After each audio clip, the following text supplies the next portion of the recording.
we have this myth in our culture that sex is supposed to be spontaneous.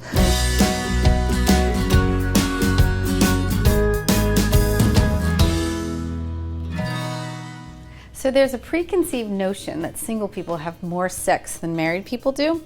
I actually think married people have more sex. But is it the single mom? Is it the married mom? Is it the CEO? Who's having more time in the bedroom? Well, when we look at the differences between men and women, what we know to be the case is that the hormone that allows women to enjoy sex, having sex is one thing, enjoying sex is another, is oxytocin. And when women are stressed, oxytocin levels are low. So the more stressed a woman is, the more overworked a woman feels, the more in a hurry and a greater sense of urgency in her life, the less oxytocin she's going to have. So she's not being able to enjoy sex. Often single people will brag about how much sex they're having, and I'm talking more from the male point of view, and they are having a lot of sex when they first get into a relationship. Because when you first join a relationship, there's a newness and a lack of history. So newness and a lack of history stimulates huge amounts of oxytocin because the woman's kind of in a fantasy land, the man's in a fantasy land. We don't have a history yet of being disappointed, or the reality hasn't set in. So often when single people couple up in a serious in-love relationship, they have a lot of sex for a while, and generally that tapers down. But it doesn't mean we can't continue to have passionate, loving sex. I've been married 28 years and have great sex, but clearly when I was courting my wife, we had a lot more sex then. What do you think? You deal with couples that deal with infidelity, like how are they doing?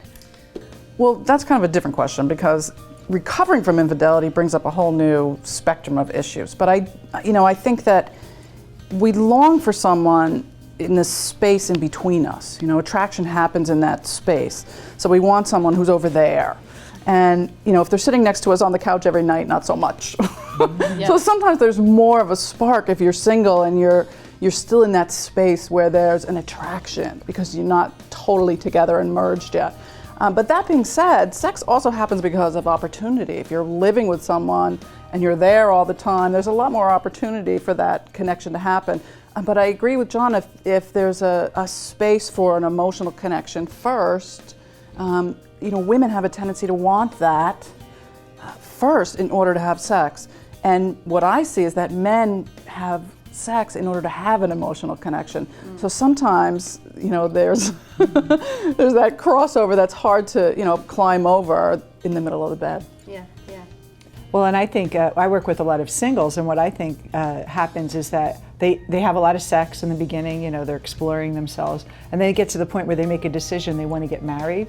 And that's probably the worst position to be in, because you're now forced to look for Mr. Right, and you sort of have this hyper control over your sexuality, and you're really trying to find the one. And a lot of times they suppress that sexual urge and that need, and then they'll end up having these one-night stands every once in a while and feel a lot of guilt afterwards. And so there's a lot of this idea, almost like you're saving yourself now, and you want to be the good girl now, and so there's a little conflict there. And so they stop.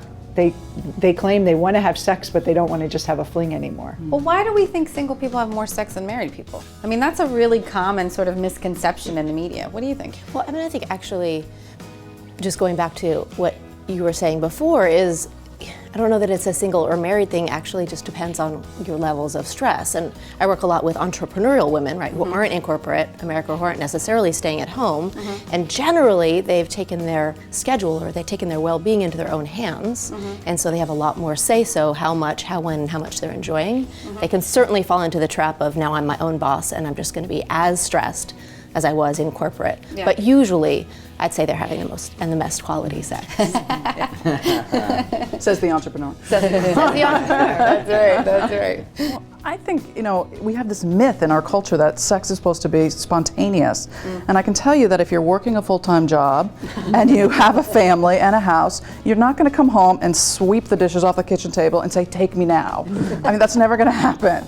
That sex doesn't have to be spontaneous. It probably wasn't even when you were dating. You knew okay, we're going to get together tonight, so I'm going to wear, good Well, on underwear date night. and shave my legs. The reality is you can be as spontaneous as you want if you plan it. You can plan a sex night. That's not a date night. That's not going out to dinner and eating rich food and drinking wine, because you're going to come home and go to sleep. That's not sex night.